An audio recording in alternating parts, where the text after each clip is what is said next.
welcome to our glorious Ashes of Creation May development update. And with me today is a little bit of a mix-up. Of course, we always have with us Stephen Sharif, our creative director. How are you doing today, Stephen? I am very tired. No. I'm with you. I'm really tired. You want to talk about who's tired? Yesterday was a long testing day. I got up at 3:30 in the morning and didn't get to bed until 1 a.m. So it was a rough day. But I'm doing great. Very excited. Loved the testing we did yesterday. Had a lot of fun. Can't wait to show the stream, some of the videos.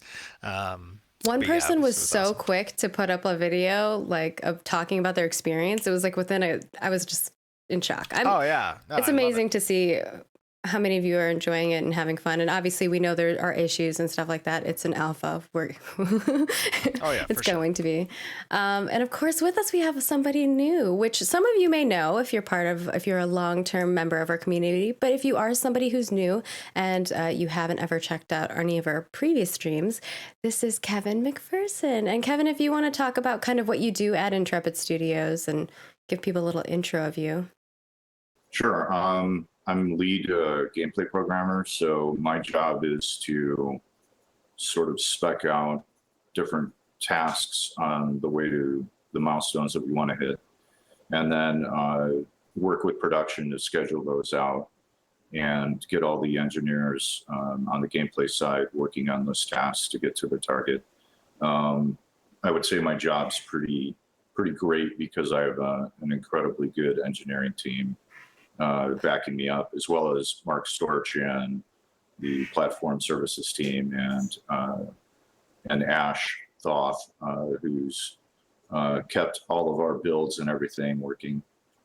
Absolutely. If you guys ever saw The Wizard of Oz, that scene where they actually get into the Wizard of Oz room and there's like a curtain there and like the dude who's actually the wizard doing all the magic behind the scenes, that's Kevin and the engineers. They're the ones who are actually making everything work and happen and just performing code magic. It is seriously magic. I adore all of you, and you. We adore us too.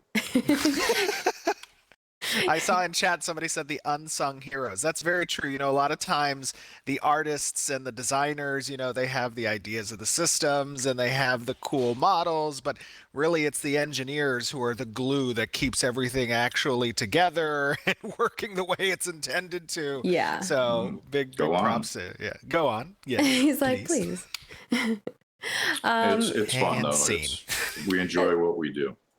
And of course, today we have a whole slew. This is actually going to be a very long live stream. It might end up being a 2-hour one, so I apologize in advance. Of course, if you're watching this on YouTube, I always give you timestamps in the description. So if you didn't know that, I do that for every single one, because I know some people want to go straight to a specific topic or you want to relive it or whatever it may be. So yeah, just letting you all know that. So today we will be doing quick reminders as per usual. We'll do a studio update from Stephen. And of course, today our design section is also going to incorporate some engineering goodness. And I have a little bonus love letter from our QA team to all of our Alpha 1 testers.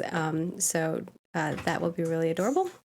And we have an environment and character update as per usual. Amazingly good stuff coming out of that. And then we'll do our Q&A with you all.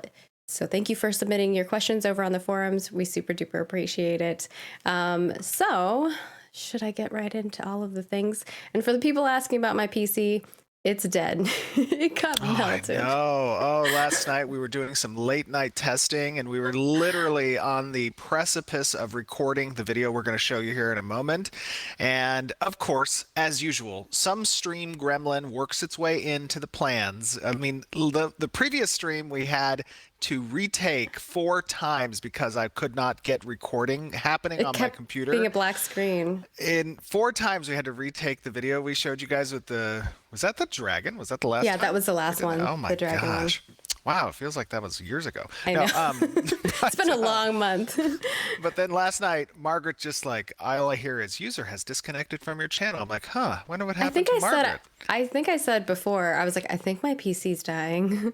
Yes, that's true. And then I was like, really? You think so? And then you didn't respond. And I just heard the user disconnected. And then I saw Yeah. Slack where you're just like, yeah, my computer's dead. Yeah, my 3090 overheated my PC. It was a cooling issue, so uh, we're gonna fix it. But our lovely IT guy Zim, he's amazing. He brought me a PC at 11 Oh, p.m. drove out and at all 11 night p.m. I've just been setting up this, all my PC and the stream, but it's good. And then you like a champ had to work through the entire night just to reset up all the streaming stuff. That's crazy. I couldn't even imagine. After the whole day of testing and working, that's Yeah, and I ugh. started at 6 a.m. So We're gonna have to been a make long sure day. Monday when we do some gaming for the holiday that we get you a nice little drink and some good food. Yeah, McP should give me some magic items for my Pathfinder character. Well, Oh. I don't know about that.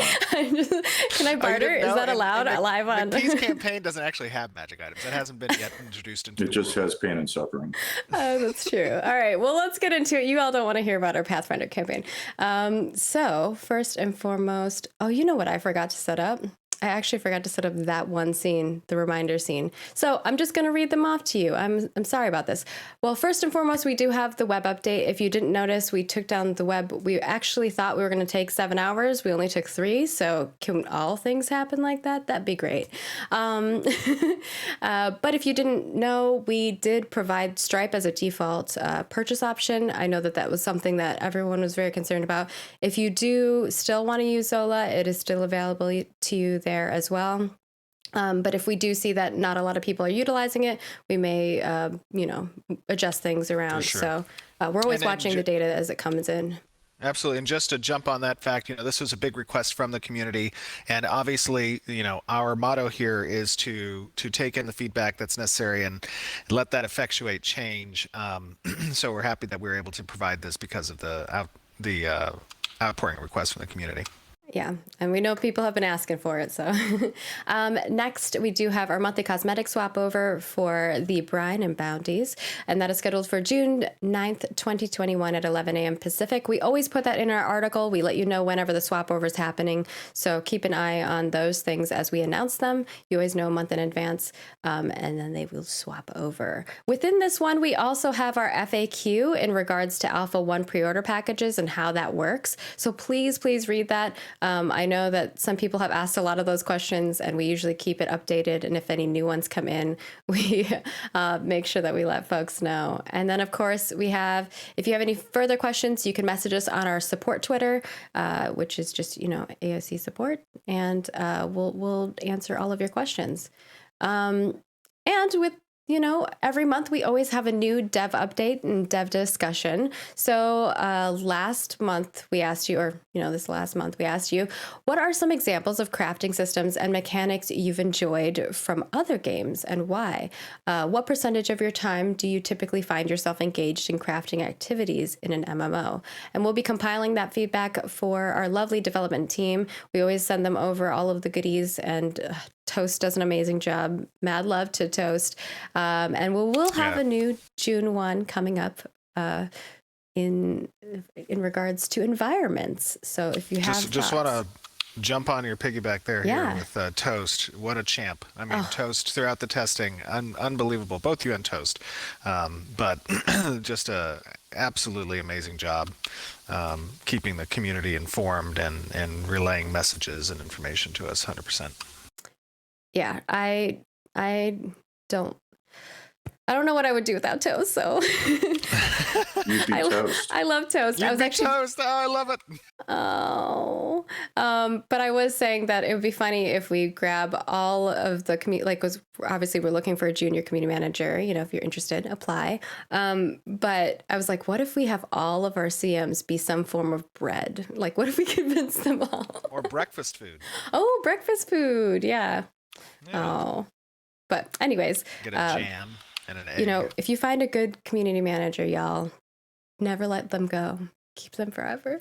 Uh, and of course, further discussing more things that the lovely Toast does, we have our guild gatherings, which last month or this month, we asked you, what kinds of activities do you like to participate in with your guild outside of the game? Which, you know, we are working on some really cool web integrating stuff. And, you know, we have an app that we're going to be working on in the future as well. So these are all great things for us to know in order to develop those type of things. And of course, just figuring out how maybe we can incorporate some of those outside of the game things into the game, right?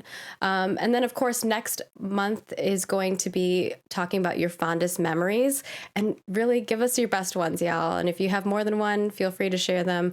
I think from our perspective, we want to like bring back that nostalgia. And so, you know, hopefully we're all on the same page in regards to what those memories are.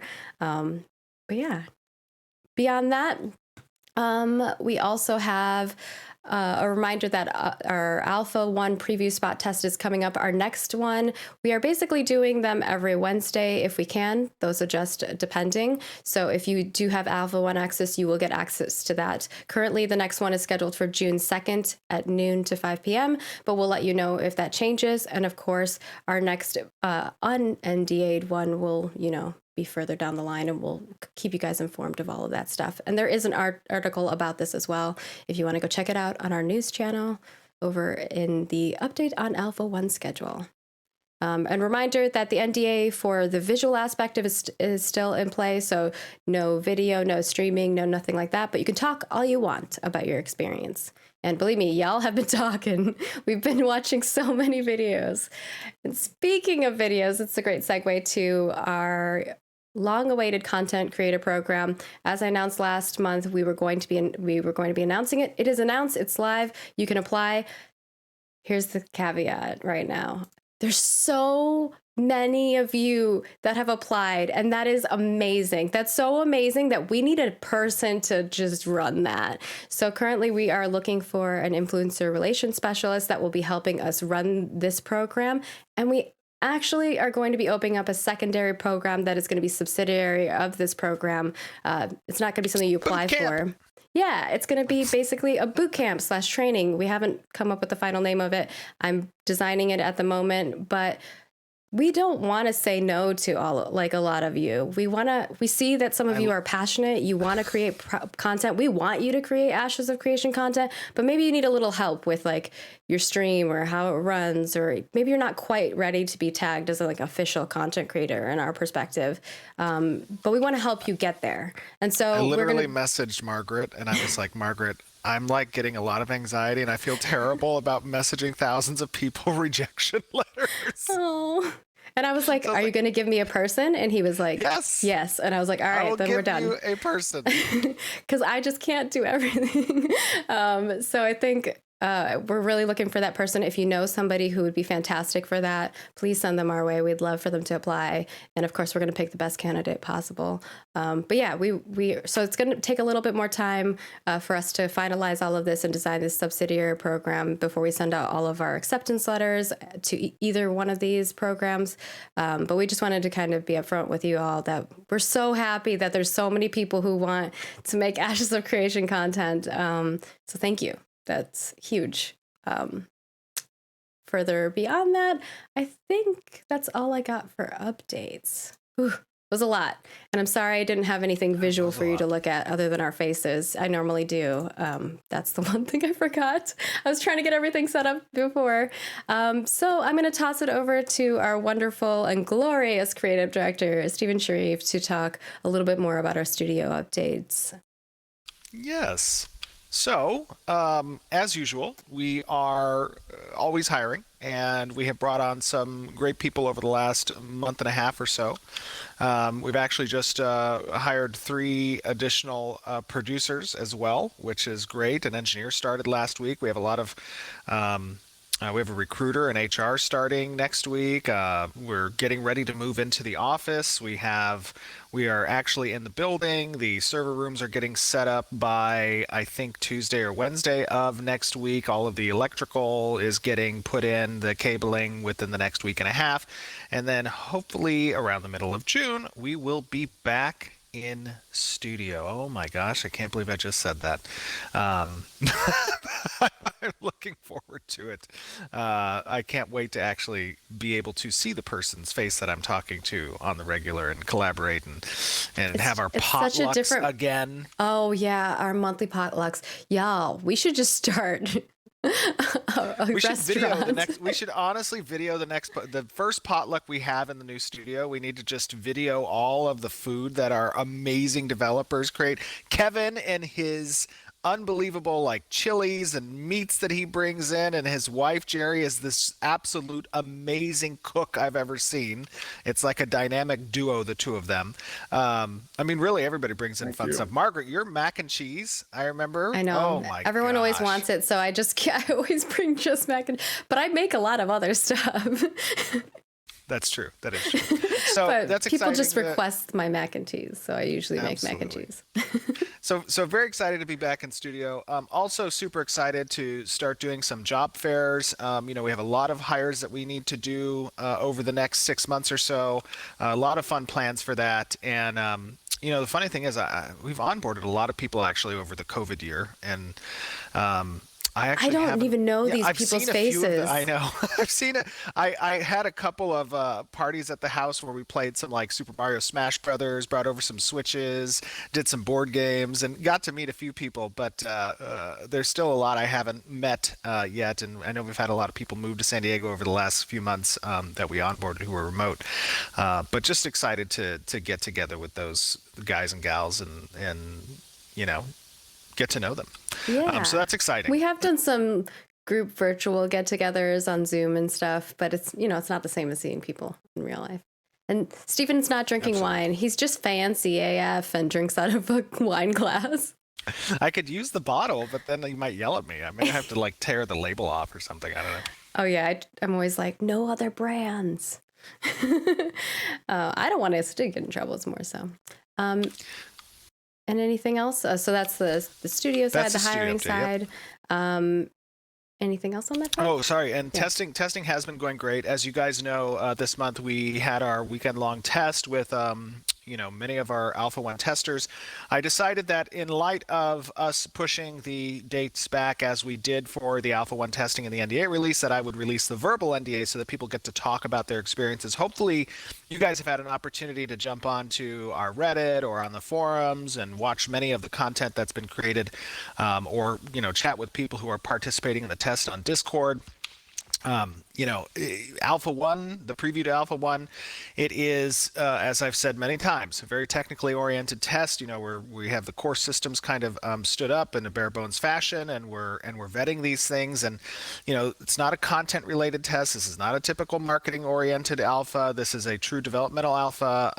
It's been a real fun time watching people get into the game that you've been building for a long time, and seeing, even in its state now, which is nowhere near what it will be at launch, to see the people's reactions on the videos that they're creating, talking about how much fun they've had, to read their responses on our thread feedback, just kind of getting back to that nostalgia that so many of us have experienced in wanting to relive that first MMO experience. And it's it's impossible really to get that back, but it's fun to come close, and it's fun to see people experiencing some of those emotions that they experienced with their first love, so to speak. We have a long way to go, and real big hats off to everyone who is taking the time to test, and being very methodical in their approach to that testing, submitting bug reports. I mean, we have thousands of bug reports, Yeah. many of them duplicates, but I think we had like over 2,000 Yeah. that QA the wrote QA it in team their had to little run through. letter. Yeah. Oh yes, I'm sorry, I don't want to preempt that. Yeah, there's a letter from QA from Sean. But yeah, testing's been going great. Big props to the testers. And hopefully you guys will enjoy the video that we're going to show you just here in a little bit. All right.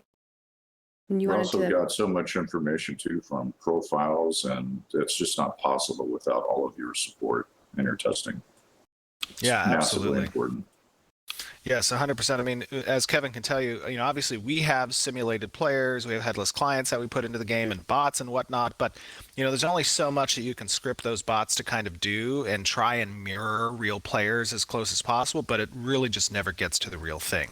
And Right. yeah, sorry, go ahead. Nobody is as crazy as real players. It's true. That is very true. But yeah, that's the studio update. Okay. And of course, we have a very long video for you all. It's about 30 minutes. So we will be playing that next. But I think you wanted to mention one more thing, Stephen. Yes. Yes, I do want to mention one more thing. Those of you who didn't have an opportunity to see our announcement yesterday, we did have to give a bittersweet farewell to Jeffrey Bard, our lead game designer. Jeffrey has been on the project for over 5 years now. I remember actually, I remember when I first interviewed Jeff. I think I was interviewing him for a game writer position. Actually, it wasn't for a lead game. I was interviewing for a game writer because he came in and that's the position I had open. Interviewed him. We started working together, and he really lived up to his name as a bard. He was kind of a jack of all trades, so to speak, and he was able to kind of hit spots that needed to be hit when we were a really small team. And over the years, he really just grew as a designer. He grew into that role as a lead designer, and really appreciative of the time that he spent on the project. Jeff went to pursue, one of his passions, which is virtual reality, and he's got a great gig over at another company that's doing some fun things, I think, in the space. So, everybody here wishes Jeff the best, and we're very appreciative for the awesome talents that he provided the team and the company and the project over the last 5 years. And just from a friend level, I shared a lot of passion for MMOs and for storytelling with Jeff. In fact, one particular event stands out to me. Early on in the company's inception, we used to have a lot of Pathfinder sessions, tabletop role-playing game. We used to game together at my place, every weekend. And there was this, I'm going to tell the story. Jeff might hate me for it, but I don't know. There was this one time where John and I had a great idea. And Kevin was there too, I think, actually. We had a great idea to, okay, here, I'll just explain it like this. So I had on my phone this like nuclear attack video, right? And it was basically like this thing on the Travel Channel. It was like talking about like, food in Russia or whatever. And I streamed it into my theater. And I had it like playing for minutes prior to anybody arriving, so it was like some lead up time, and we were all sitting down and gaming. And this story is going to speak a little bit true to Jeff's gaming spirit, the gamer inside of him.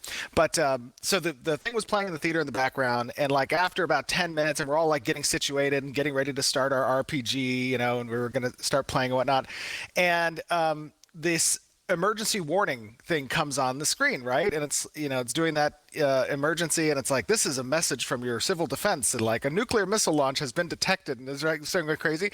And everyone's face, Jeff's included, was just like, oh my god, what's happening? And I was like, guys, it's all right, we need to get into the bunker. I said like we had a bunker, but in actuality it was like my generator room.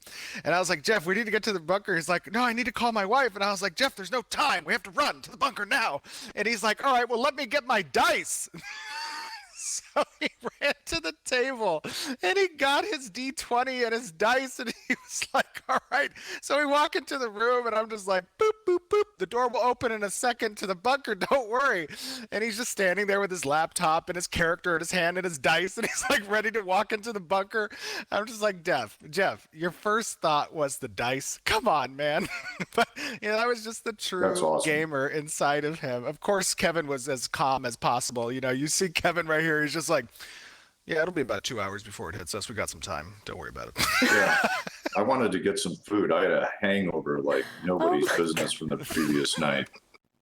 It was great times. I actually recorded that. I put it on a video too. I should release that someday. But yeah, no, it was pretty funny. The funny thing was, my wife was in LA that weekend, so I'm like, hey, you need to like get underground or something. Yeah, that's right. You called her. You were like, babe, I can't explain. Get underground. You have about 2 hours. And the obviously in California we don't dig holes in the desert, so there is no underground. So, yes. Bon chance. But regardless, like I said, we're very appreciative of Jeff's work on the project. He did a great job in spearheading, many of my design philosophies. We shared a lot of that together. I have a very specific vision for Ashes, and Jeff did an exemplary job championing that vision, and we wish him all the best in the future, and hope we can't wait to see his reveal on, I think it's a big IP he's working on, and excited to see what he does. So best of luck to you, Jeff. The community wishes you well, and everybody here at Intrepid wishes you well as well. Go get him, man. Yeah. I wish him the best of luck, and of course, I'll see him around. We'll do lunches and stuff. Oh, can I give you one more story about Jeff? I'm so sorry. Can I give you just one more story? Okay. Okay. Story time. So, this is gonna be a really long stream, y'all. This I know. Hold on. This is a hilarious one too. Okay, we were at the studio, and I think we were probably about 40, 50 people. This was like 3 or 4 years ago. And one of my good friends is a police officer here in San Diego, and his name's Sergeant William Tracy. I was telling him, like, hey, we're getting these like these just crazy people on Reddit are talking about how, like, oh, this project's a scam and stuff, and it's like a pyramid scheme or whatever, right? So I was like, I would love it if you could come into the studio and fake arrest me in front of my team. And he was like, okay. I can totally do that. So I'm sitting there in the studio, and I'm like writing on the whiteboard in the conference room. And this police officer walks into the middle of the studio, and he's like, says out to the studio, he's like, I need to see Stephen Sharif immediately. And one of the people is like pointing over to the conference room, and I walk out, and I'm like, I'm Stephen Sharif, how can I help you?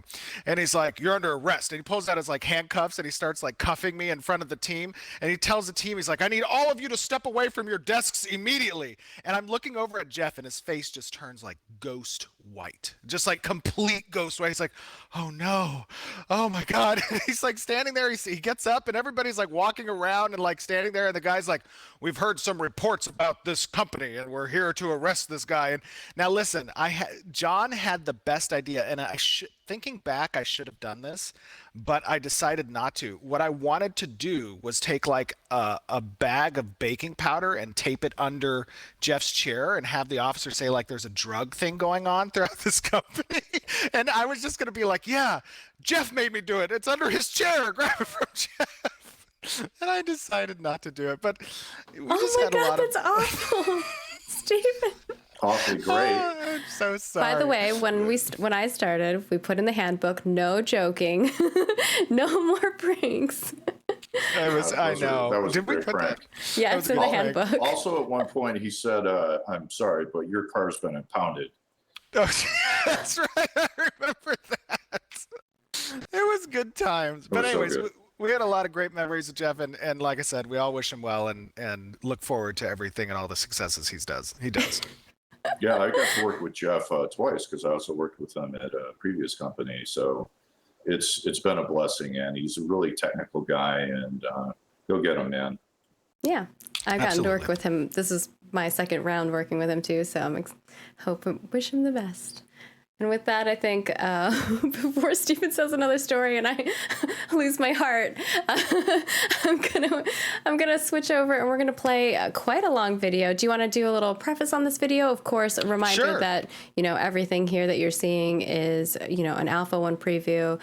Still many bugs, many issues. There will be fixes, so just pre-emphasizing that part.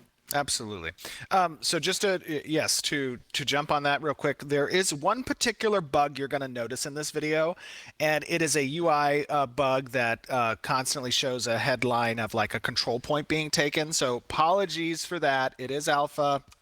There's still a lot of bug fixing and polishing and just massaging some of these systems to continue working well. But the big thing I wanted to show you guys, and this is obviously our whole approach to development is transparency, right? And we want to give you a look every step of the way. And in a month, this particular system, the Sieges, is going to be in a much, much better state, but at least you get to see a preview of it now. And it's pretty fun, right? On the networking side, I think we had almost 300 participants in the Siege for the first test, which was kind of crazy.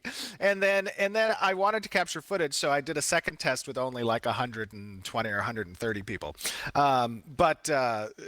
We had a lot of fun. As you guys know, the Sieges are going to be a daily event for the Alpha 1 when it launches. It's a great way for us to collect density data, right? It's a great way for us to kind of push the limitations of what our networking layer is capable of providing from a performance standpoint. And it's also a fun activity, and it's representative of the core systems and kind of what we're trying to achieve with Ashes of Creation. And it's guild centric, community centric. It's a risk versus reward that people can opt into, and we had a lot of fun, I think, last night, the people who participated, and we're looking forward to doing more testing with this particular system.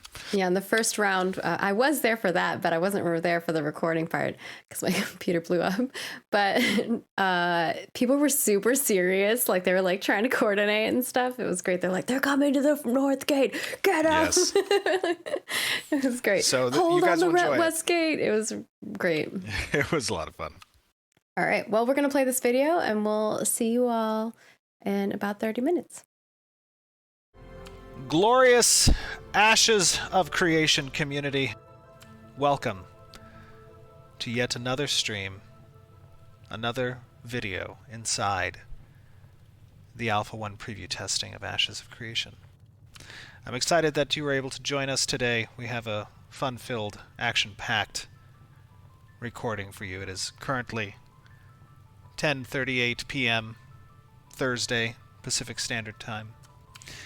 And I am joined by only the bravest of soldiers that Vera has to offer. For I stand within the keep of the most noble castle of the Dunzenkel dwarves. And ahead of me lies a fight that would tear out the heart of the bravest men and women, of course. But as you can see here, I am joined by the most glorious of defenders to have ever walked the face of Vera. Show me your teeth, defenders. Jump, rise! For this day we fight in defense of our homes. Alright, sorry. Just wanted to RP a little bit. Guys, we're excited to show you some of the Siege testing. Now, obviously, this is going to be a little bit maybe buggy. We'll see. We just did a little test with over 200 participants in the Siege. And I'm going to be taking you through some of the event. I'm joined by my compatriots at Intrepid. The glorious Dread, a.k.a. Trad Thompson, one of our senior designers on Ashes of Creation. How you doing, buddy? Hello, hello. Good to see everybody again. And we also have with us the amazing, the tiniest, but not in this case, the tiniest of toasts. I'm still a pretty tiny toast, even though it's not my name, and I am very ready to let loose the foxes of war. Yes, let's slip the foxes of war. And with us as well, a recurring guest now, the great and powerful Mr. Chris Justo. How you doing, buddy? Good. Happy to be here. Happy to have you. So, I heard from a little bird that there might be some people who are attempting to take our castle from us. But just to give you guys an idea of what we're going to do here, and I guess I should mount up. Perfect. Just to give you guys an idea of what we want to do here, this siege zone has a couple, actually it has 3 dragons. You saw one of them in the last stream. We're going to take you over, and I think what we're going to start with is trying to take down that frost dragon, because he's been over there causing some storms and some snow, and killing dragons in the siege actually gives you buffs. So before we actually get into a fight with the incoming attackers, who we believe will be here shortly, we're going to try to get ourselves a buff by defeating that frost dragon. What do you guys say we run out of these halls and we go and take that beast down? I say we're definitely ready to break. Oh, yes, we are ready. Let's do it. Let's go. Where do we go? I've only been lord of this castle for about a minute. Follow me. We follow your lead. Yes! Oh, there's like a little exit down here. Alright. Oh, is this my throne room? This is my throne room. It was made especially for you. Let me just look at the throne real quick. Is there like a little crown on there for me? Yes, there totally is. Oh, I love it. Alright, now how do we get out of here? Talk to the portal man, and he will take you, or the sergeant of the vanguard, and he will take you out the door. Ah, brave soldier, do you wish to step outside and harry the flanks of our foes? Indeed, please allow me to pass. I like that. I'm so polite. This is a war. Do these people not know this is a war? Wow, look at that. We have some pretty awesome... There's still diplomacy and They're war. not very nice to attackers that try and talk to them. Oh, that's good. We have some ballistas up here. Loving it. Let me jump on my mount. I'm gonna just... Is the plural of ballistas ballista or ballistae? Ballistae. Ballistae, is that how it's pronounced? Oh, it's a good thing that the gates are up intact. Yeah, I think it is ballista. Alright, let's head out. Out the front gates. We fear no man or woman. Well, maybe women. Or but dwarf. Not men. Or elf. Yes. Ah. Welcome to the world of Vera. Let us go to the Frost Dragon. There's plenty of people waiting for you here. We must move with haste because I know the attackers are preparing their assault. I love this ram, by the way. So, who worked on this dragon, by the way? Chong did. Chong did, that's right. And I hear that this guy has actually quite a punchy pack. Yeah, so he's got a couple different mechanics. The biggest one is going to be like this thing that you kind of have to dance around. I don't want to really spoil anything, but be ready to stay on your toes. All right, who's our tank? I guess me? All right, go for it. bring You the want to get heals. some hate up? We just go for it. Now Let's get remember, some let's not Leroy. channel. Don't channel. Stay away from those things. They're dangerous.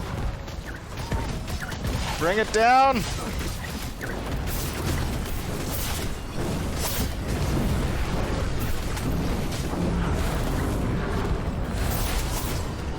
Now, what do we need to look out for with this guy? So he's got a couple different moves.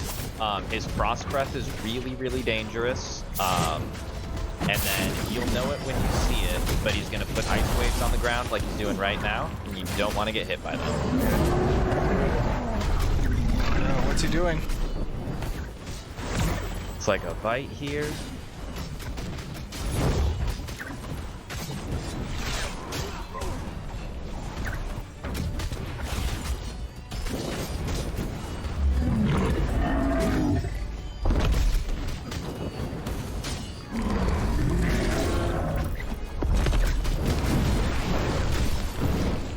That looks like a big, angry AoE.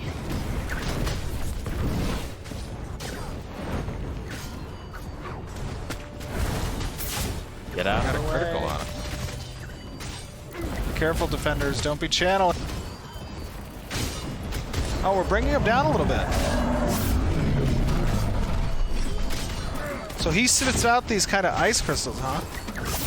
Yeah, so you don't want to get hit by them. They'll lock you in place. And it combos in a really dangerous way with the frost paths he puts on the ground.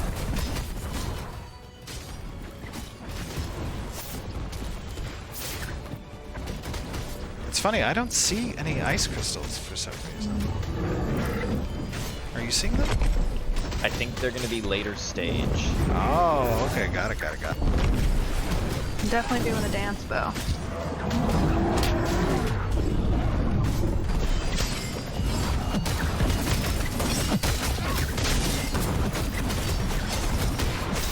Activate my action mode.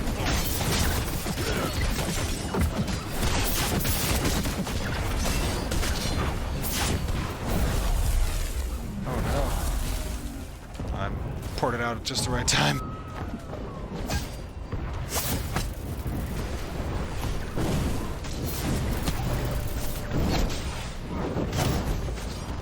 Oh, if we can bring him down. Oh no, he's flying. Oh no, he's taken to the skies. Oh no, I see the ice crystals. Oh, I died. I need a res. Oh no, somebody res him. Working I'm on getting it. you up. Gotcha. DY. I need a heal. Oh shit. Oh no. Oh, to 2 avoid ways these. away. I think we just That lost half increases of over our. time. I think we just lost half of our raid. Yep, we need reses. I need heals. Working on him. Oh, somebody became a mayor. Clumsy was elected I'm mayor. down. I don't know if I trust a man named Clumsy to be mayor. I got you, Steven. Oh, thank you. I'm running out of mana. I'm out of mana. I'm still pretty good, so let me know if you need heals or reses. You got him almost at half health. Oh god. Oh shoot! Did he just do his You're little big. breath weapon? You're big dead if you get hit by that. I don't know. I got pretty good here. Shoot.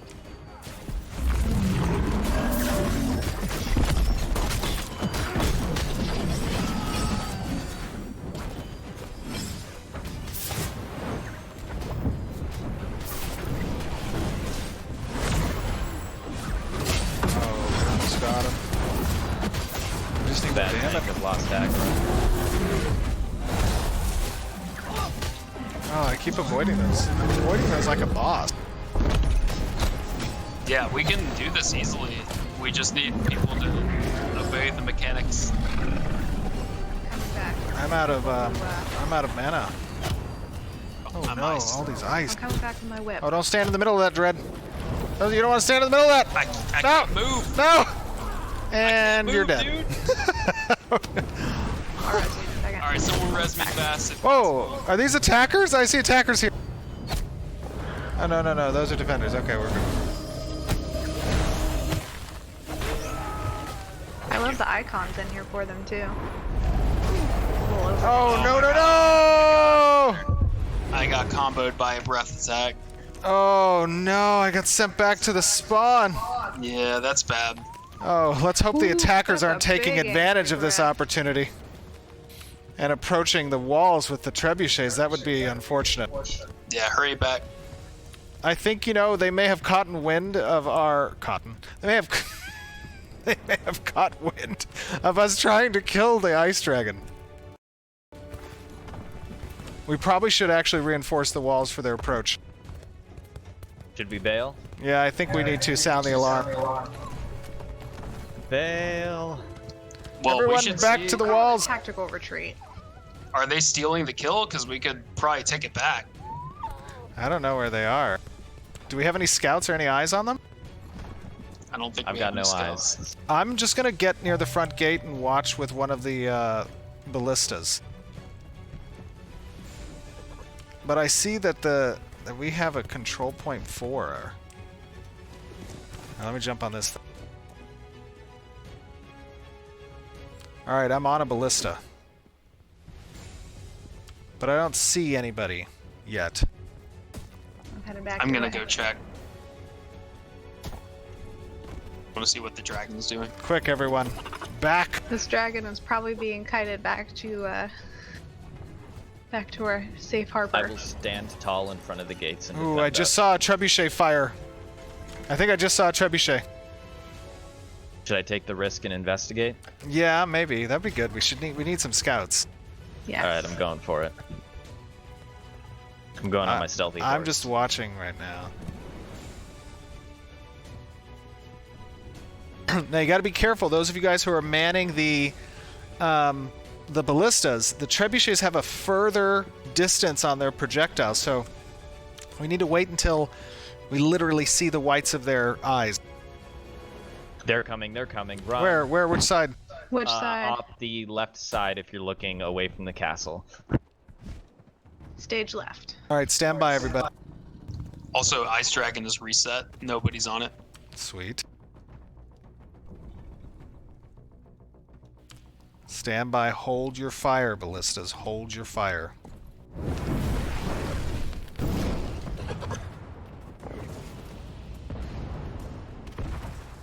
Are they on the field yet? No. Okay, they're not on the I field didn't yet. see them No, right they're by all to the left of us in front of the poison dragon. Oh, I see. Do I you see. see them? Should we rush them? Oh, I'm sorry. They're coming over there. Let me Take 'em go- off let me run guard. over there. Yeah. I don't know if we should meet them on the field just yet. What do you think? it. Let them. I mean, come we'll back. just respawn, so we might as well just kill them. Also true. All right, I don't even see them yet. Hold on.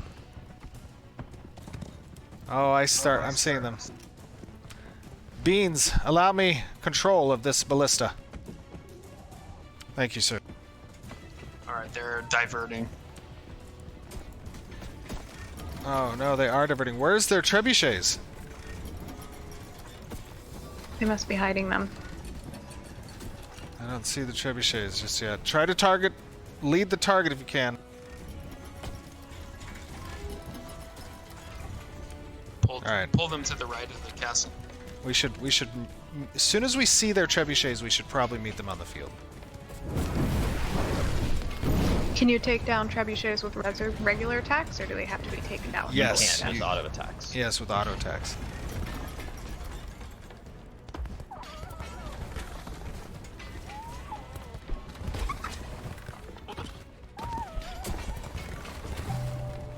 Oh, that says control point 2.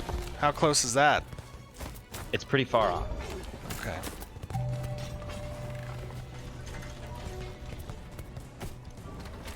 Control point 1. I don't see them yet. I saw some of them. We just wiped a ton of their squad off the face of the Oh, I see the trebuchets. Focus fire the trebuchets. Let's jump down and push on them. Everyone, jump down and push on them unless you're on a ballista. Kill the trebuchets if you can. Don't let them shoot at the door.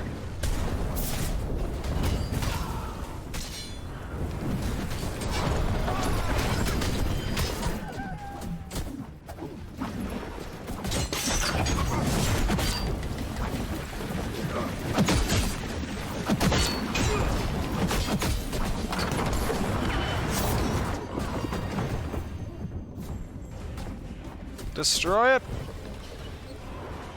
I think we got one down. Yes, you got it down. Good job. Nicely done. There's still 3. Oh my god, they have 4 on the hill.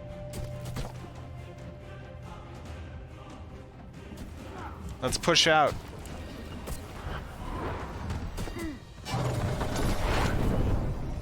Try to kill the drivers.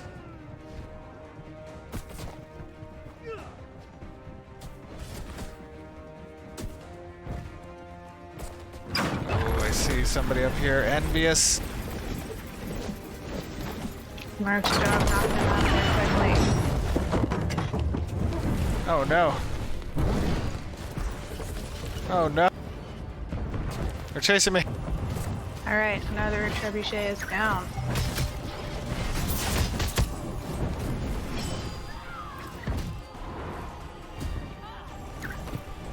Oh, there's Asmund Goldbald. Get him! I have him on target.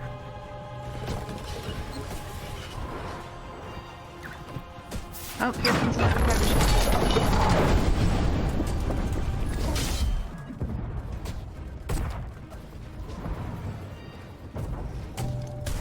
Yes, secure the citadel. Oh no. Oh no. No! I got killed by Xerxes. I'll have to run back out. You know what? We will take flight. Survey the field from above. Oh, we've got a red dragon coming down the hill. Ooh, I see it. Fire dragon.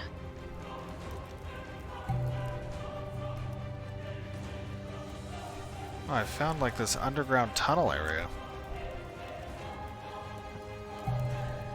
Oh, you guys will notice there's a little bit of a bug with the channeling of control points. Try to stay clear of those control points.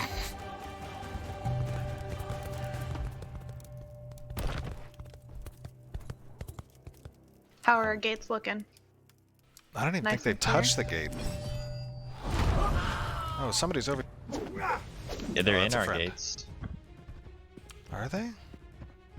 They're channeling control point 5. They should be. If I know my math. I might not, though.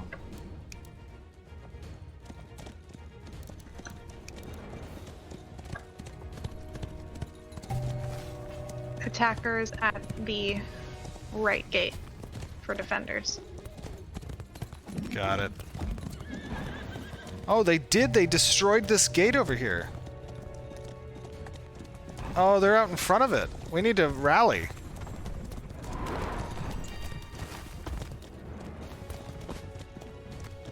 Oh, charge them. Don't let them sit out there. Charge.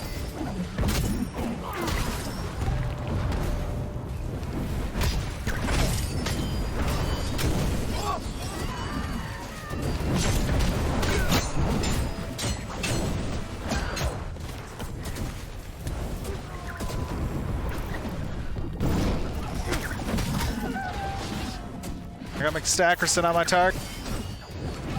He's going down. Got him. Were they Got able him. to damage the gate with just their regular attacks too, not just the Yes, yes, their regular attacks and damage the gates. They were sneaking us. They were trying to distract us with their war machines.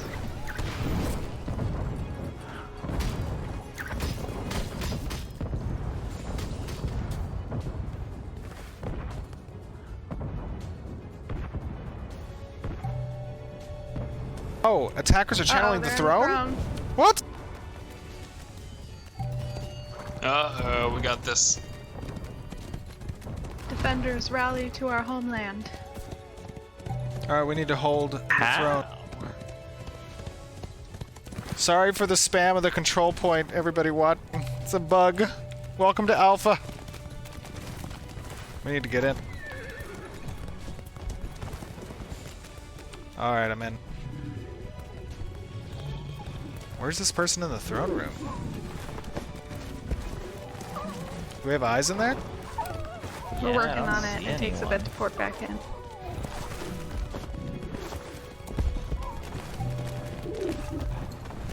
Oh, I'm teleporting in. I wonder if they're under the throne. I don't think so. I don't think so either.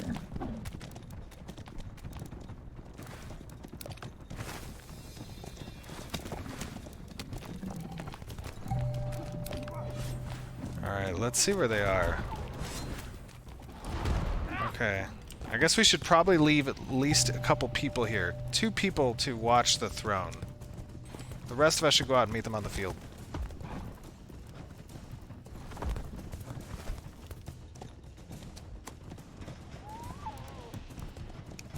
We must protect these valuable chests in the throne room. Yeah, I wonder what's in the chest. Alright, remember, where's control point 5? Oh, it's down below. Got it. They are actually capturing it.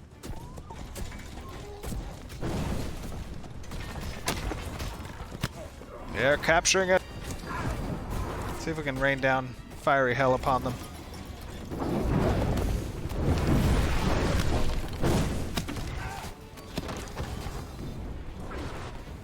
Whoops. Uh-oh. I totally accidentally just jumped down here. Hopefully they don't see me.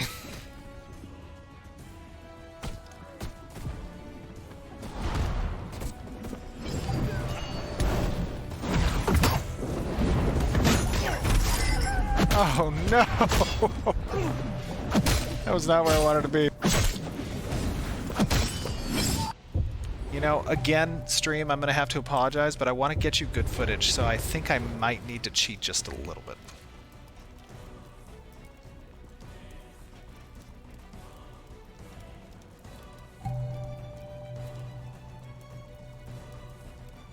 Alright, I'm a little beef here now, hold on.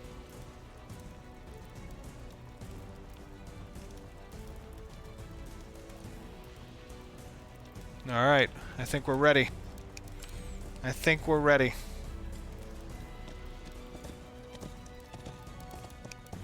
Let us see what we can do. How's the front looking? No one on the right side. I didn't see anyone on the left either a moment ago. Yeah, It's quiet. Corey, Too Corey quiet. and I have been holding the right, so it's pretty good.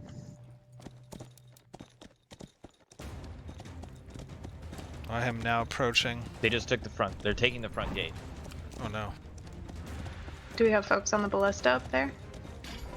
Oh, I see the gate's getting destroyed. All right, we took them down.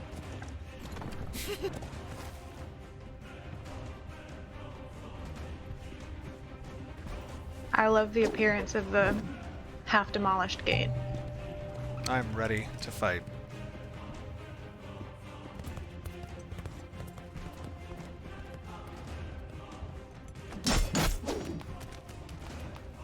Show me where they are. Can I heal the gate with my heal spells? No, you No. cannot. Dang it. I tried. Alright, we should invite the attackers to stand against us at the front gate. In their entirety. And we shall charge at them. Let them They're form coming along across the from right us. Alright. We should let them form, and then they must slash bow before we're Agreed. allowed to fight. Attackers, if you can hear me, form at the front gate across the way. Oh, I see there's a dragon up there. It's moving around. Do not engage. Merely form yourselves and we shall see who can withstand the other.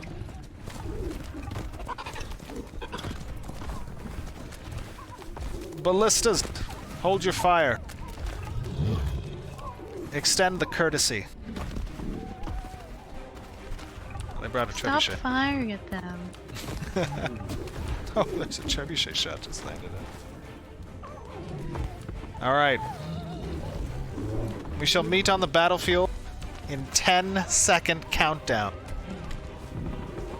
In 9, 8, 7, 6, came after 7, 5, 4, 3, 2, 1, for Narnia!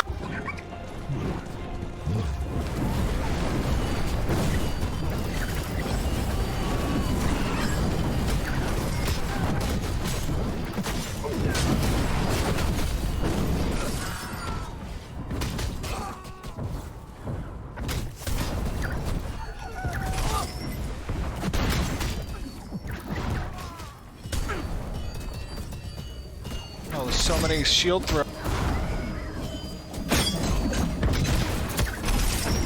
Oh no, I'm just getting thrown.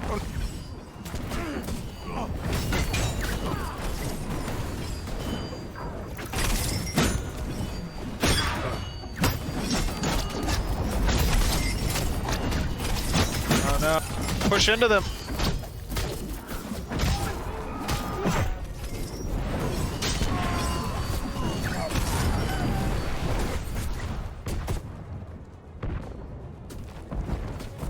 Push Really into hope you're them. recording, because this is epic. I know. I hope the recording's working. I don't know. We Did they flee? annihilated. We appear to have scattered their ranks. They're coming back, though. They're coming back and forth. Oh no, yeah, I see him, I see.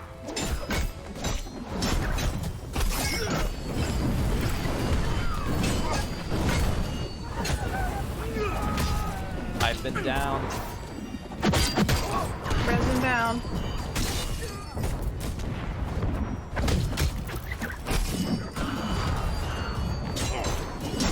I'm in the midst of them.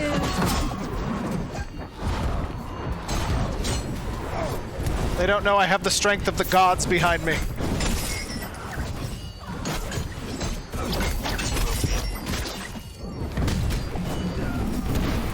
feel like I'm on the battlefield with all these meteor explosions. Oh yeah, let me get a look at.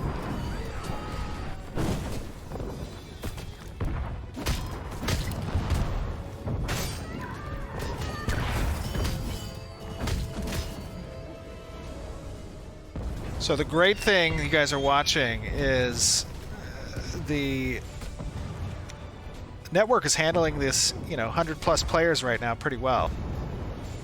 And as you all know, our strategy for castle sieges are intending to be 250 versus 250. And prior to this test, we had a test of about, I think we had about 230 or so players in this fight.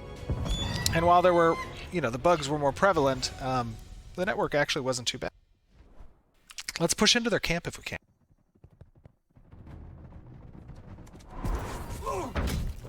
Lead us on your mighty griffin. I'm actually going to aggro the dragon.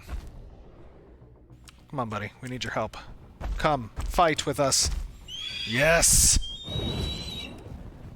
Seek vengeance. Oh, no. Somebody pulled me down.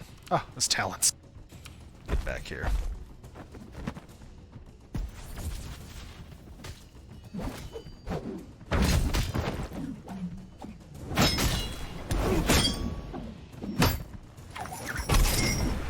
Oh, no.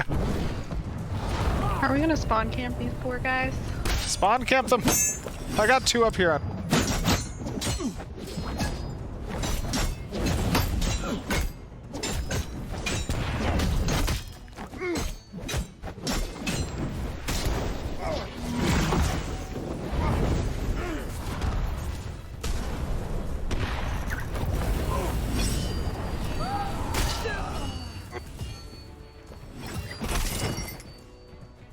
Oh no. Where'd the dragon go? Talons is still killed. Downed again.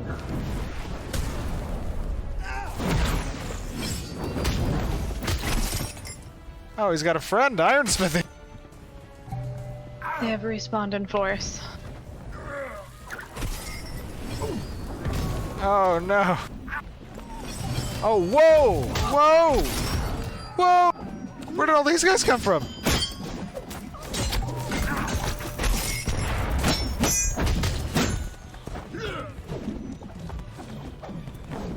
Can't take me. They got me.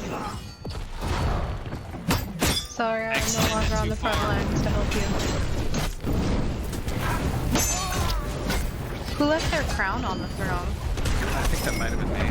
I'm just getting like ripped apart over here. Luckily, I gave myself a bunch of health. I'm like their personal raid bot. Oh, they might actually bring me down. They see your name. Oh no! Oh no! I need to get out of here. Oh, I can't even move. I'm just getting CC locked. No! Get off of me! I'm the king. Oh, I'm definitely going down. Gotta set a win condition. If you kill Steven, it's auto win for the attackers. Where's my defenders? I'm coming. Slow walk. Oh no, no! I just died. Oh, I just died. Well, I think we'll end it there. It's, I think. Oh, I hope you guys enjoyed just a little look at the Castle Siege system that's in Alpha 1. It still needs a lot of work, obviously. There's a lot of polish to be had, some bugs to be fixed, but these are going to be running 4 times a day, actually, during the month-long alpha test, and they run about an hour long. We reduced the time. But victory conditions for the attackers, obviously, is to capture the final control point, which is the throne. And then for the defenders, there will be a NPC, basically the sergeant-at-arms for the attacking side that you can kill, or running out the clock. I'm just going to run up here. And with that being said, want to thank everybody for tuning in. We'll see you back on stream. Hope you guys enjoyed. And long live Vera. Oh, they're like breaking through the gate right now. They're storming the castle. Are they? Should I wait until they see if they can actually break through the gate? They did. They broke through one of them. Well, I think they're actually. Oh no, they're breaking down the inner keep gate.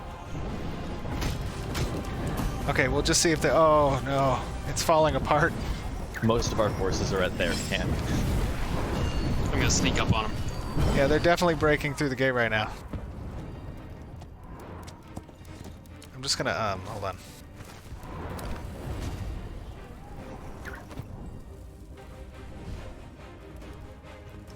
Oh, I'm killing a whole bunch of them. Yeah, they're I definitely. just they're dropped an coming through. AoE. The gate is like getting torn apart right now. Oh no. I think you guys wiped them actually. Come out, because I dropped a hallowed ground on the whole group. Oh man. All right, we'll see you guys back on stream. Hope you guys enjoy. Bye everybody. All right. Well, we hope you all enjoyed that. We'll have it kind of running in the background whilst we chat a little bit more.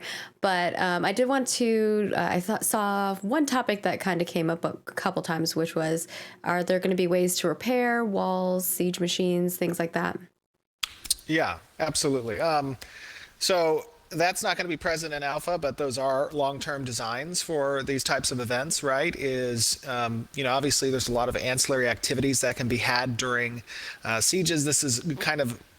Sieges kind of take a few forms, right? It's obviously strategy and tactics and, raid versus raid components, but also you want to have like individual contributions where players can do things, during the siege to aid in the greater effort, so to speak. And it doesn't require you having, 50 people by your side to effectuate that, influence over something. So repairs are great ways to do that. Repairs for walls, repairs for gates, being able to spawn and essentially craft the designs for specific types of siege weapons to provide those to the team.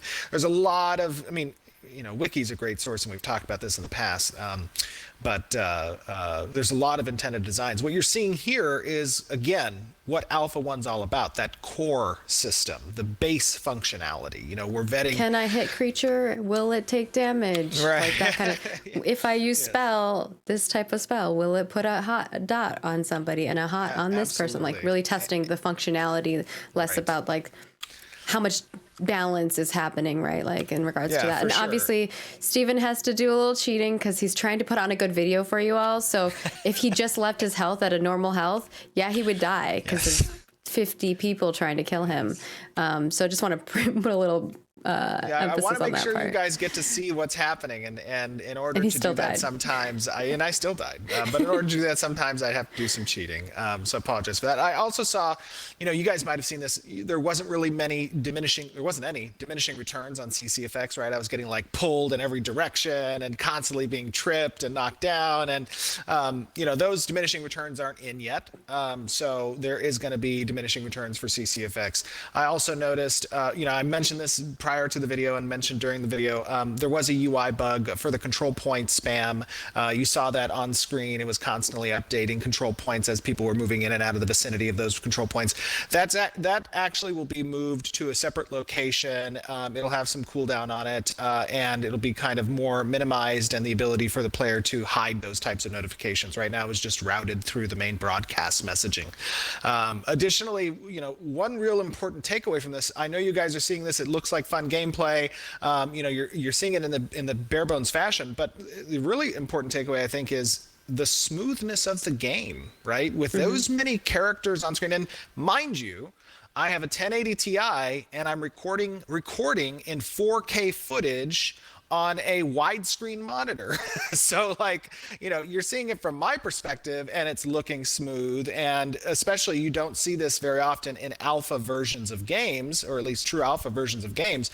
So I think that bodes very well for the future in what our intents are from a massive multiplayer standpoint, right? Like our whole goal is to create these very fun and fluid and massive interactions. I mean, that's the future, in my opinion, of gaming in general, is to have that, high participation and just volume of players that are present in these types of activities. Now, that doesn't mean that everything you do in an MMO will be a part of some massively multiplayer component, but in these types of high octane environments and sieges where, a lot of people are making investments in the outcome of these types of activities, it's fun to see that you can actually participate without having to worry about your computer blowing up or, working frame by frame, or, the networking not being good.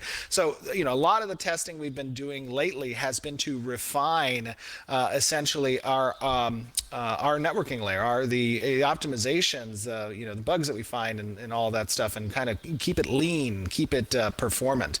The other thing I noticed, oh, you already mentioned it was cheating on the show. Yeah, and that was a great segue actually to the next topic, which incorporates McP here, in regards to the performance and optimization stuff that our engineering team is doing in coercion with our design team, obviously.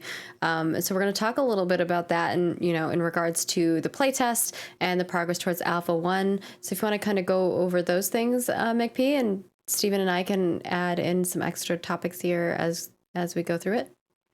Yeah, sure.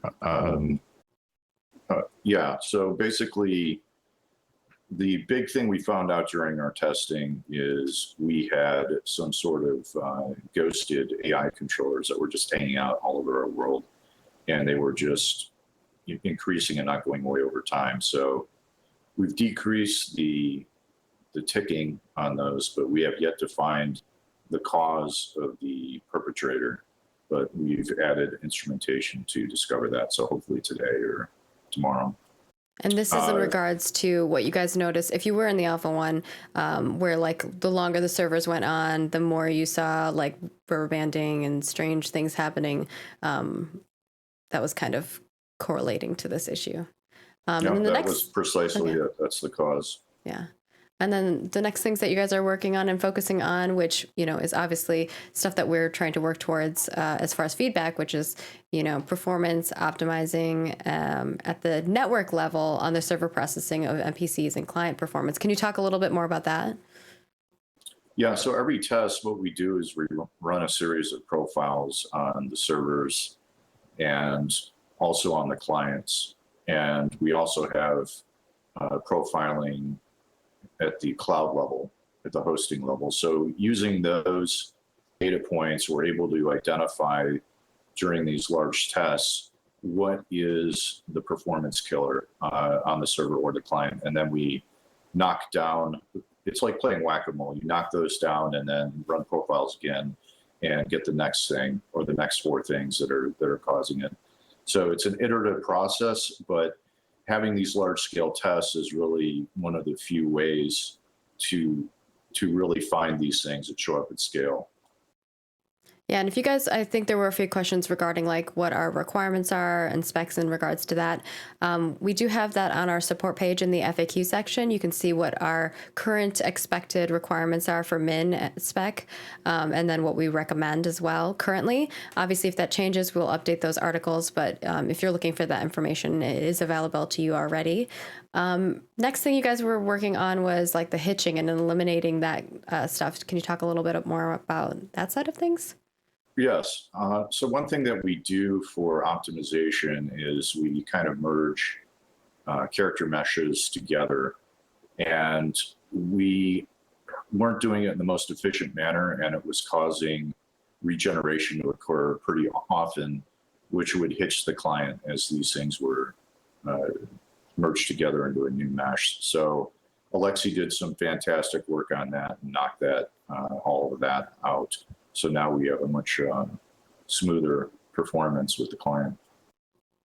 Yeah, and then another thing that engineering is providing to design is, we've talked about this in the past, and you likely saw in this video, I noticed there were a few comments in the chat section about combat and some of the changes that are occurring in combat. Obviously, there are visual changes that Jim and Adrian on the VFX side are doing with weapon trails and impact effects, and those are definitely getting refined. But additionally, there's an entirely new ability system that's being coded on the back end that's customized for particularly network optimization. And, we have a section for that, Stephen, that we're going to go over. I'm so sorry. I just jumped the gun. All right, I'll wait for that section. We have 2 more things that we wanted to cover in regards to the Alpha 1 and then combat. Let me comment real quick on the combat balance. So I noticed many of you are talking about like damage being done and like doesn't look like it's enough damage or hit points and stuff like that. 2 things on that front. One is, again, this is not a content test. So balance is kind of finger in the wind at the moment. Most of balancing comes out of actual testing around those particular systems. And we're not focused on that at the moment, right? Again, this is about the core functionality of these types of systems, not about, the refinement or getting them prettied up per se. So I wouldn't take too much stock or concern in, how the balance is gonna flesh out. And then additionally, when we talk about participating in this test. So right now it only goes up to level 15, right? And the composition of class skills or archetype skills kind of has to tread a fine line between two roads. One, we want it to be representative of skills, not just that would traditionally be found 1 through 15, but we're actually introducing some skills that might be found later because we want to test those particular ideas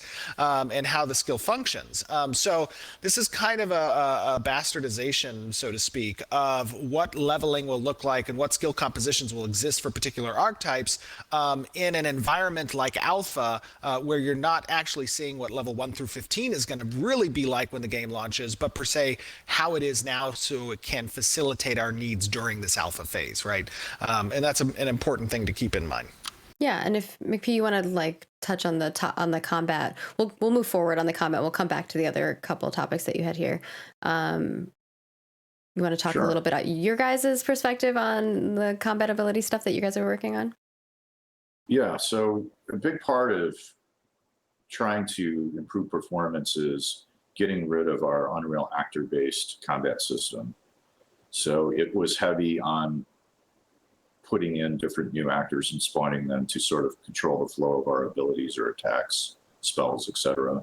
So Adam Pipich has been working very hard on a newer, better, more efficient system.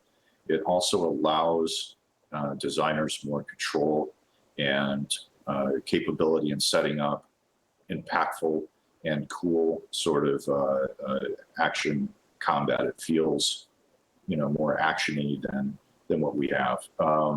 He's also been aided by Keenan in that effort. So we've tried to give design and art maximum support so that we could get this new system fleshed out over time and to the players.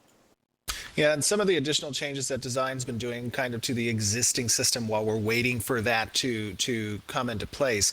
Brian Ferguson and Trad Thompson have been working along with Chris Justo and some of the other designers as well. I'm sorry if I forget all who have been working on the particular system. There's like a bunch of different things, but kind of speeding up the combo animations, right? The attacks on the combo side, and then also providing a little bit more versatility to the directional movement, the rotational movement between these combo attacks. Right now, it's still root motion setup, but we're going to be testing with some split body animations and split body attacks over the next several weeks. And then additionally, obviously, you guys have seen as we've kind of incorporated more mobility components to existing abilities, such as the mage and the fireball. This has been kind of taken broadly over across many of the three archetypes that are available in Alpha across many of their abilities. And then we've also included the ability to kind of hold your Q or left mouse button to initiate and cycle through those attacks. I know we had a lot of piano fingers out there and some early onset arthritis probably in a few joints because I just had to spam those. But that's been some changes. We got a lot of feedback in regards to spamming the auto attack button. And I know you talked a little bit about the split animation, Stephen, but can you maybe go into a little bit more detail about like what that is, Sure. how that works? Because maybe not everyone understands exactly what that means. Absolutely. So if you guys recall, about 2 years ago or so, with the testing that we did during APOC, a lot of that was focused around getting action combat information. And initially, when we began that testing, we had full split body animations and combo attacks, essentially with weapons, where your upper body would perform the animation of the attack, right? And that upper body would be locked, but your lower body would be free to continue moving. And that's what we refer to kind of as that split body. So that allows you to move while you attack per se. Right now, what you're seeing with these combo attacks on the weapons front is that your body is essentially locked in this root motion where you're moving forward with each attack. And that can sometimes feel a little cumbersome, right? But the feedback we got early on during APOC was that without that weightedness that is incorporated from the root motion, it felt floaty and people, didn't feel that the attacks were very substantial. So we introduced that root body motion in order to provide some additional weight to the attack. Now we're kind of rethinking that approach from an action standpoint, at least with regards to the weapon attacks, right? And the idea there, and just to give further context why weapon attacks are important, a lot of times in MMOs, your weapon attacks aren't that important, right? It's all about your kind of ability system. But the weapon attacks in Ashes of Creation are intended to provide actually these ancillary status conditions that occur. You can spec points into the different groupings and class of weapons that your character might use.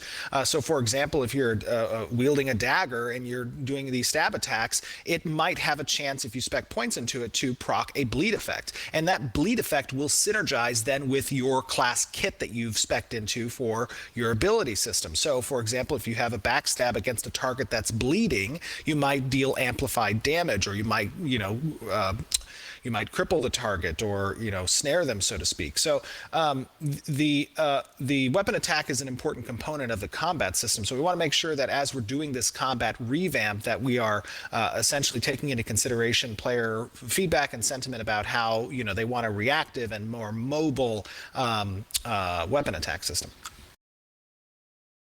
Yeah, it's really weird. Listen to your players. I'm not sure about that one. That is true. I didn't even think about that. Yeah, that is weird. But yeah, in regards to listening to your players, we are always putting up new forum threads for dev discussion, guild gatherings, and other things.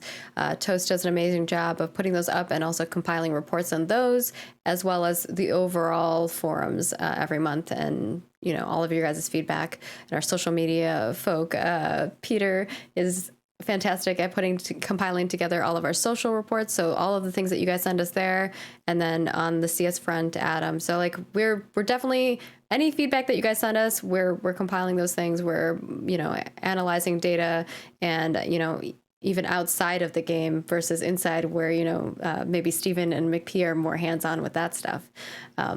We're listening in all the places as much as possible. I'm going to go back a little bit to talk a little bit more about Siege. And if you want to talk more about what kind of work you guys have been working on towards that, McP, we'll start with you. And then Steven, if you want to add anything on that front. Sure. We had done a pretty substantial amount of work in Apocalypse, and it wasn't something, as I recall, that we had released to players in any sort of public format, that we had in a lot of internal testing. But we were able to bring all of that work over from the Apocalypse project into the MMO, and that was done primarily by Alexi, and he did a fantastic job. So that would be the siege weapons, the gates, and the overall mechanics of how control point system, the damage, the respawn, the team settings, all of those things. Yeah. Guild registration, all of that good stuff. Yeah.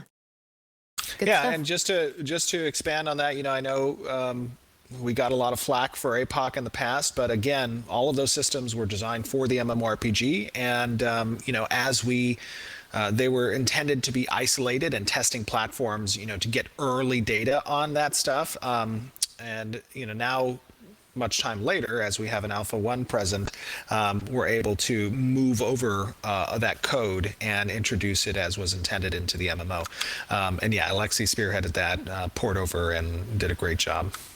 I also want to add that all of our back-end systems, all of our platform services, all of that is a product of the APOC project. And without that, we wouldn't be able to have a Patra launcher or hosting or anything, for that matter. Yeah. We had to build everything from scratch. It wasn't just lying on the floor for us to yeah, let's talk a little bit about that's actually, go ahead, Stephen. Sorry, real quick. That's actually a great important point, Kevin, is, a lot of times what you'll find with other companies and other projects is that they're actually reusing stuff that they've built in the past, right? And we are literally building everything from scratch. Right. So, with that being said, everything's being built in a particular fashion or way that's customized for our intents, and that's a good thing. But that's, why it takes time, and that's why it takes testing, and that's why it takes feedback, is because this is, while it's not our first rodeo and we have a lot of veteran developers, as a company and as a project, as I said, these things are being built from scratch, and they require a lot of testing and a lot of time to flesh out. 100%. Let's go into platform a little bit more, because obviously platform services handles, our metrics, our cloud hosting, our patcher, our launcher, our website. Like, it's a lot of stuff. Can you go into detail on kind of what that team is working on and how that affects the things that the players are experiencing? Yeah, so that team's led by Mark Storch, and he's got Tuan, Eric, Rich working with him, and they're doing an incredible job. And then we have, of course, Zim, who is making sure that all our hardware and everything functions, like when he had to drop off a rig last night for you. Thank you, Zim, for coming over. I know you had an early morning, because I think he had a morning at 8 a.m. to go back to the office to get help He set up did. stuff. John Yeah. had to meet him over there. Yeah. Yeah. Yeah, so there was a couple weeks back he had to pop into our data center to replace some stuff at like 4 a.m. So it's an on-call kind of job, and he rocks it. So on the platform and services side, Mark's team has done an amazing job of standing up our hosting in the cloud, of making sure that everyone can patch and connect to the product. They handle all the persistence of not only the characters, but any account data, to make sure that people who have purchased access packages are flagged properly to get into testing, and so forth and so on. So it's an enormous amount of work. It's very technical, and on top of that, they put together a lot of reporting so that we can look at real-time performance of these different processes, and then know where we need to do better. Yeah, it's amazing. Like, I tell them thank you almost every single day. Not only are they assisting, design and like production with the whole development of the product, right? But then they're also on my end assisting with community and CS like all the time in regards to, and I guess technically marketing. It's more community, but on the web front with Valor, we're working very closely with them, and a lot of the bugs and things that we encounter that you guys report through CS, we are trying to resolve with them, and that's on that team too. So they're just powerhouses, killing it, and mad shout out to them. Did you want to add anything else on that front, Stephen? No, it was just I guess sentiment just to reiterate to you guys, and I know we have a lot of, support from the community, and a lot of anticipation. But just to keep in mind, like, I can't reiterate the sentiment enough, is that there's a lot of great people on this project, a lot of very talented individuals. And, the one key component I think that we all share is we're very passionate about making a quality game that lives up to the expectations and the pride that players have within this genre. And we're all MMO players, so it's a lot of hard work, a lot of long days, and when we can jump on and see your guys' support and your commentary, and the just the motivation to continue these long days going forward, that means a lot to everybody on the team. And I just want to thank you guys for helping to foster a great community, because even at this stage prior to the game launching, right, I think we've built a great community around this project, and I know that there's naysayers out there, and they've been slowly trickling in size down as we continue to show progress and continue to show the fruits of our labor. But you guys helping to provide that positive commentary and that support means the absolute world to us, and we really do appreciate it. And when we go to bed at night, at least I know for myself, when I go to bed at night and I'm playing on my phone. If we go to bed at night. If we go to bed at night, Yeah. and I'm playing on my phone and reading those, it is fuel, it is motivation. So I can't express enough that appreciation, and hope you guys continue forward with that. Yeah, and Stephen had a thread that he put up, and you all submitted a lot of beautiful words to our dev team. Almost, I think we sent our dev team, we're like, spend an hour, just read these comments from our players, and it warmed everyone's hearts and really lit the motivation fire underneath all of us. I mean, we're already excited for ourselves. We want to create the product so we can play it, but it's really cool seeing that everyone else is just supporting us on that front. And I think this is probably MMO 6 or 7 for me, but I think it's like 13 this for me. particular project, I would say, This is the most passion I've seen since, say, EverQuest 1 when I was on that team. And there's an enormous amount of passion on this team to bring you guys the best possible experience we can. Yeah, Absolutely. and a lot of this is you guys helping educate people as well, because I think there's a lot of misconceptions, and that's where people go down a weird trail because they think it's something else. And I think a lot of you have been doing a great job answering questions and helping inform people of what's actually happening. And we're doing updates every month. We put out stuff every day almost on our social platforms. So if you want to forward them our way, we're continually trying to show you guys progress as much as we possibly can. And if you look at like this month versus last year, you can really see the difference in the progress that we've made. Absolutely. Talking about progress, let's talk a little bit about build promotions and deployment and things like that, and what you guys have been working towards that. So that's an exciting topic. Yeah, this is. Hey man, we asked you on the social, and you said you wanted more of this. So here you go. So yeah, it's an extremely important process. Like, our builds take hours to compile the code, and then to package all the assets, and then to get it out into the patcher system. So we're always looking to refine that and speed it up. We have Ash Thoth, who is a straight up champion, who has fixed so many issues with that and streamlined it. And we're going to be bringing on additional engineers to handle the day-to-day integration. Right now, we do the integrations ourselves. Most of the time, it's Ash doing it. So it's a process that we keep refining, but it's gotten better and better and better over time. So we're just pushing forward and refining it as we go. And if Ash gets sick, we're all sad. I still have nightmares over what that process was like about 3 years ago. Yeah. Ash has refined that. As a matter of fact, yesterday when I woke up at like 3:30 and I was going to go kick off a build, I was like, wow, Ash has really streamlined this. All I had to do was just log into the box and click this button. Right. I was like, all right, cool. Yeah, I think at like midnight that same evening, I had to go in and kill 2 of the processes that got on Windows Update or something. I don't know. Yeah. And then it was easy to restart the one of them. So it's getting better. All right. Well, that's kind of a culmination of, a lot of things regarding that. But I want to talk a little bit about, after July, after August, after Alpha 1 testing, you had a couple things that you wanted to discuss, McP, and one of those was in regards to what you guys are going to be refocusing your efforts on in regards to new systems. Right. So our typical process after we get through a milestone is we're going to, the engineering team is going to work with Steven and production to figure out our overall goals for the next testing phase. And then based on that, we're going to put together all the tasks, and then we're going to give estimates on all of those engineering tasks as they apply to tools or game systems or anything else to meet the company's goals for that next phase.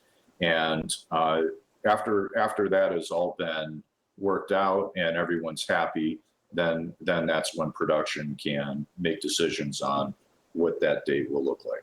And that will also include the feedback from you all in regards to that month-long test, as well as all of the testing leading up to that month-long test, and what bugs need to fix, what issues pop up that we find out through that testing as well, in order to meet those expectations. And Stephen, just to give some additional context there, right? Like when you think about all of the systems and designs that are present in Ashes of Creation, Alpha 1 predominantly and Alpha 2 are going to be the most influential testing phases for the project, right?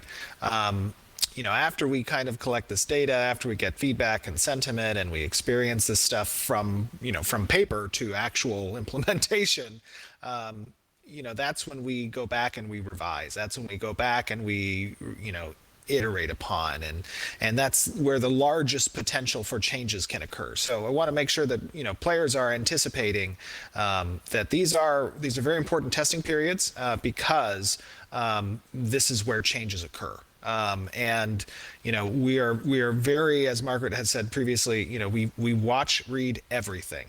Margaret and I watch, read everything. We link what we watch and I'm read like into working our Slack. and watching stuff and Yes, listening stuff in the background. Like yes. my life is consumed by Ashes of Creation when I'm not During that weekend test, actually, I think I did the most crazy thing possible is where I was like working and typing on Slack and talking in TeamSpeak. I had two separate videos on YouTube playing simultaneously at different volumes so I could try to pick out points in each. I know it was totally crazy. I know it's totally crazy. But there was just so much content coming out from that weekend because I released that verbal NDA and there were so many people talking. I watched so much stuff. And then I was reading Discord at the same time. So it's like I was like working out, listening to your podcasts and videos, like just crazy. Yes, but again, that just goes to show the importance of these testing sessions and the people who are participating is that it does provide us valuable feedback, and we take that feedback, we internalize it, we digest it, and we come up with actionable items, from those things that we want to test then further. And to be clear, on the community side, when Toast is compiling things, or our CS rep, Adam, or our social person, Peter, are kind of like putting these reports together, we just put what you guys say. Like, we just put the feedback. We don't give development suggestions on how to fix it. That's their, like, they decide how they want to resolve the issues. But we just make it very clear, like, here are the concerns of the community, and they can kind of take and analyze the data that they have that correlates to those things. I think you look like you wanted to say something extra, McP? No, just that testing's invaluable, and I often will ask Stephen if we can have, additional testing because it just reveals new bugs or new issues, and we have to test all the fixes that we're trying to put in week after week after week to verify that we're giving you guys the best experience. Yeah, Margaret, I just want to note here that you heard it from McP yourself, that when I come to you and tell you I need a test in like 2 hours, and you're like, but I need at least 24 to notify players. That's McP's fault. That's not actually my fault. I actually am just the messenger, so don't kill me on it. That's fair. I don't tell you. It's more from my perspective. I just want to make sure people can prepare. Like, a lot of people are like, I want to take time off, or I want to make sure like my kid is watched, right? Like, testers. I'm compassionate about the people, and so I want to make sure they can play, because like me and Sarah, and maybe Peter sees it on social a little bit, we get to hear the other side of it where people are like, I didn't get to play because it was at this time, or I didn't have enough notice. So we hear that stuff, and we hear you. We're trying our best to make sure you're notified via email, via Twitter, via Facebook. My goal all is places. just to get McP what McP wants, and that's all I really have to worry about. Me too. Together we'll do it. Speaking of testing, I think this is a great segue to our little love letter from our QA team. So I'm going to kind of read this off to you guys. It's beautiful. I love it. He says, "Hail and well met, glorious Ashes of Creation testers. My name is Sean Ferrens. I am not him, but you get where I'm going with this. I am the manager of quality assurance on Ashes of Creation, and on behalf of the Ashes of QA team, I would like to extend a deep and heartfelt thank you to everyone who participated in testing Ashes of Creation during the weekend of May 14th through May 16th for our Alpha 1 build. In spite of instability and uncertainty, you have all proven to be invaluable in regards to your feedback and bug reports, and for that, I cannot express my gratitude enough.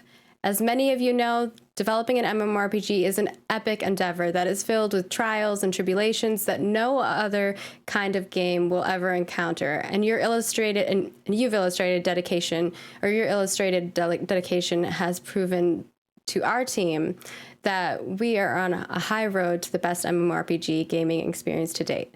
During this most recent testing period, we received over 2,600 bug reports, which have been an absolute boon to our testing process.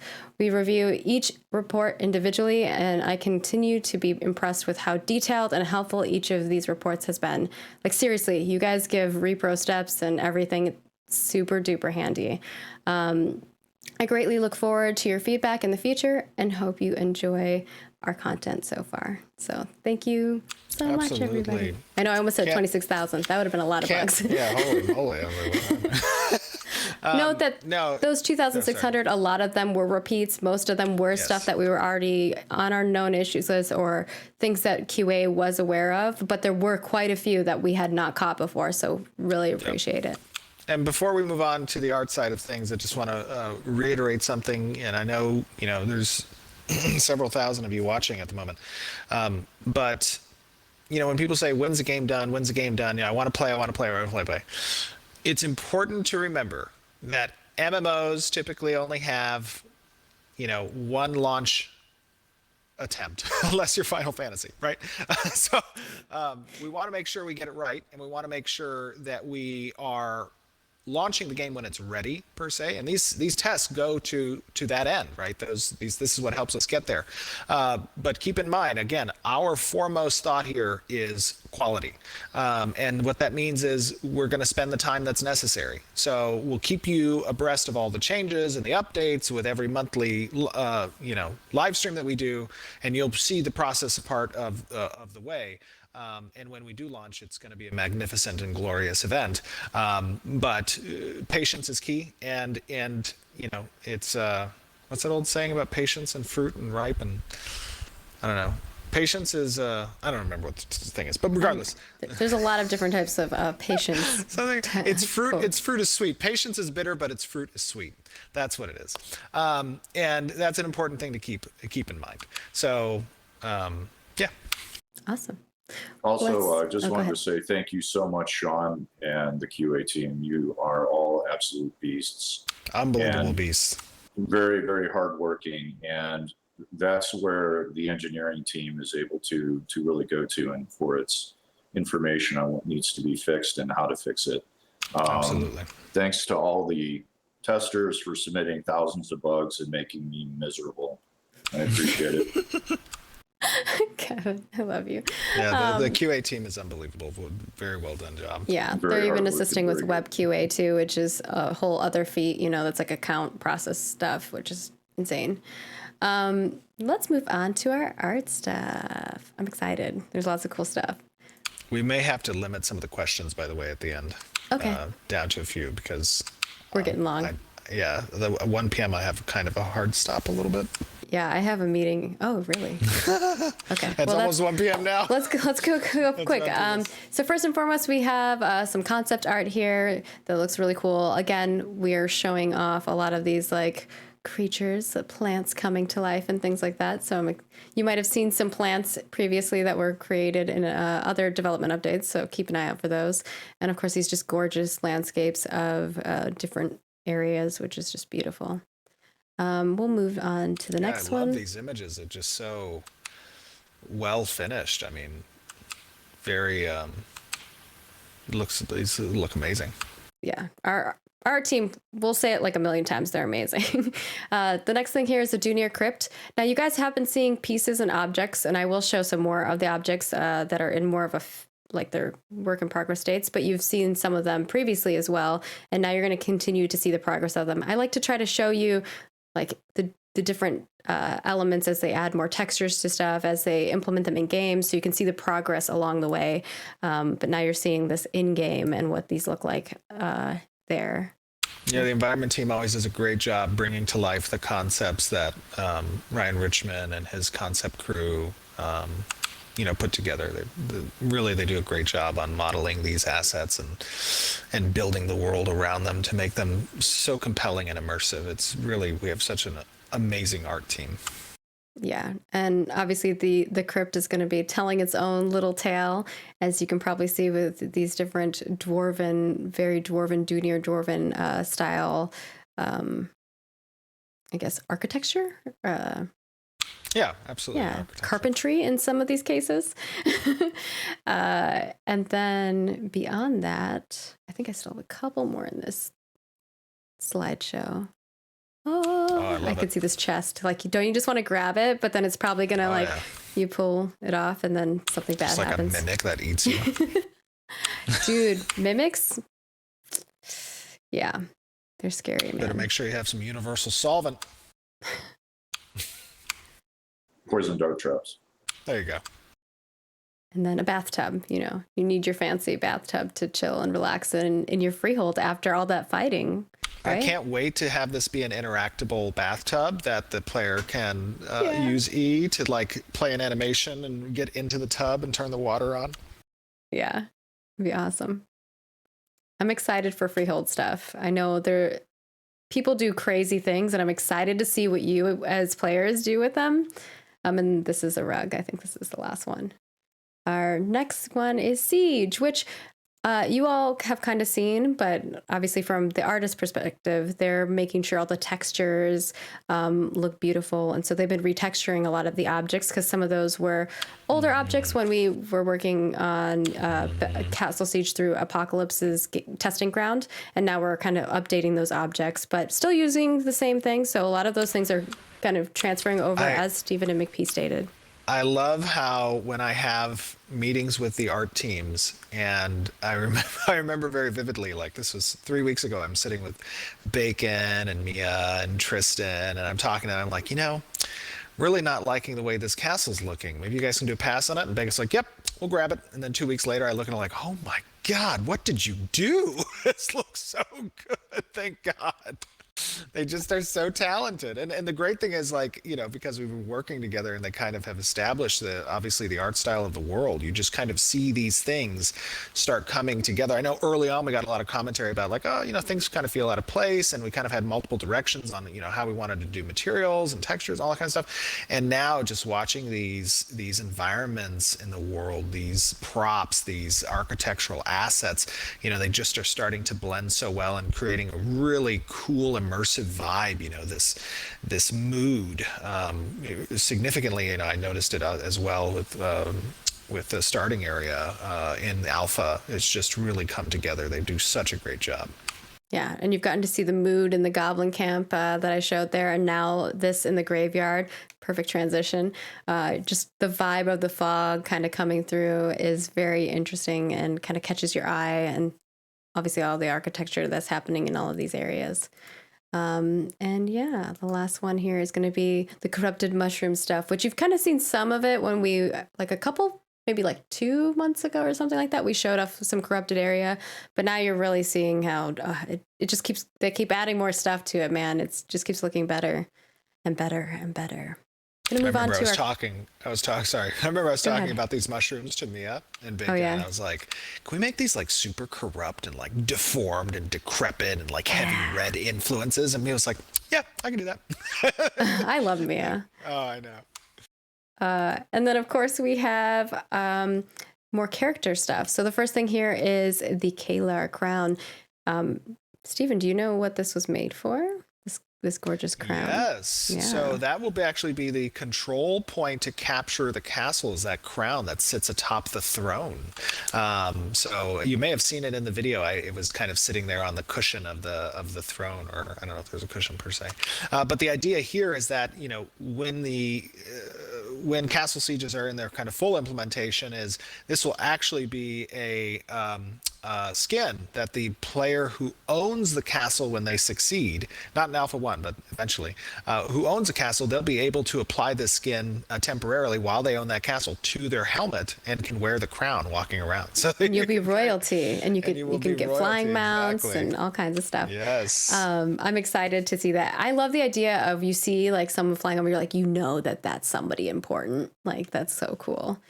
And of course, this is one of them. There may be, some other crowns out there. There'll be many. There'll be a crown. So there's 5 castles that are intended for Ashes of Creation. Each will have its own distinct crown. Next up, we have some really cool hairstyles that, of course, Stephen has leaked a couple if you've been paying attention to our social channels or Discord or other places.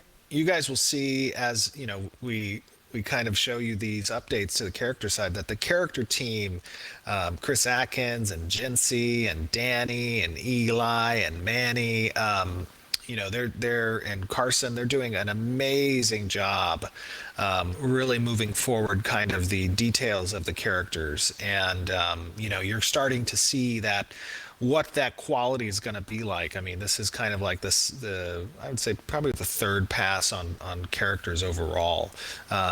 And a lot of times people ask, well, why haven't we seen the other races and stuff? We want to establish kind of the quality bar and process with these races first, and then when we move into further content production for the other races, right, we kind of have those pipelines in place, and we have the processes in place, and we know how to approach them. So you're starting to see that quality here rise to the point where we want it to be, and they're doing a really just amazing job, the character team and the animation team. I mean, you'll see over time just how our animations are constantly getting more in depth and improved and fluid, and Chris Myers and Minnie McPhee, or Alex McPhee's son, actually, is one of our animators. We call him Minnie McPhee. Very talented animator, along with Jessica. He's hilarious. And Brad.